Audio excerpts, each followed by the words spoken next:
wong sampeyan ki wong tak akoni Bupati Celungkang. Lho iki dhisik ki celas aku lho. Mantan kok sampean semprot. Kalau rumah kamu, tobat, buka kirang coba. Iki biyen mantanmu. Aduh, iki piyen sakjane dados garwa panjenengan. Tilasanmu. Niku tilasan kula. Riyen join kula kalih Pak Alek. Jadi ini bekasmu. Nggih, bekas kula. Astagfirullahaladzim. Nek kene dhisik Mas. Aku arep kudu neh. Kudu neh. Prabu. Jelas batal. Rene, lah kowe kok rumahmu. Aku tilasanmu. Lah kok kowe rumahmu ngenyek. Aku ki putrane Ratu Uga. Apa meneh saiki aku dadi garwa Prameswari. Lah kok rumahmu aku tilasanmu karo Dalang Alek. Kebagusan rupamu. Kau gandengan rupamu. Munio. Apa kowe ora nglingsem ke aku? Ngaten Kang Mas, jenengan ampun percados Kang Mas. Menika lambene pentul menika mboten. Aja cedak-cedak aku. Najis muga lato. Coba. Garwaku nek kaya ngono kuwi yen garwaku lagi nesu ngono ki coba piye? Sapa sing nglingsem? Ayo. Apa? Mukuk-mukuk iki nyapa? Kanjeng Dipati. Apa? Monggo. Lancang kowe. Tak pidoro tenan kowe. Pangapunten.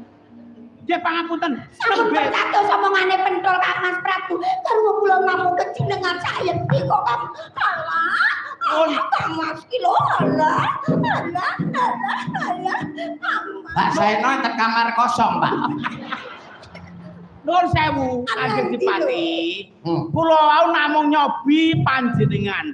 Jebul katresnan panjenengan kali kang garwa weh. Ya tresno tenan. Nggih. Ibarate labuh tresno Sabaya Pati Sabaya Mukti. Wah, nek ora apa ki ginarwa karo garwa Prameswari iki rasane uripku kaya tanpa daya.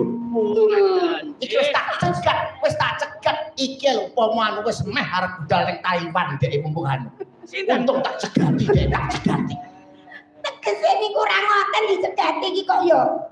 Saestu Kang Mas garwa kula namung panjenengan saestu Iya, tresna lahir aku percaya karo sliramu, Ganteng. Aja gugu omongane patih pendul. Langsung samudana geguyonan. Ngaten Jen. Lho, terus nyatane Sang Prabu percaya to. Aku padahal pisan tok karo Pak Saino tok, 2 taun. Dhek karo Pak Saino ben iso digemuki. Nggih. Anakku wedok sing setinik-tinik putraku. Sapa ya jenenge sapa ta? Niki ngoten jenenge Dewi Anjasmara. Menika putra panjenengan Dewi Sari Rapet. Sapa, Mbak?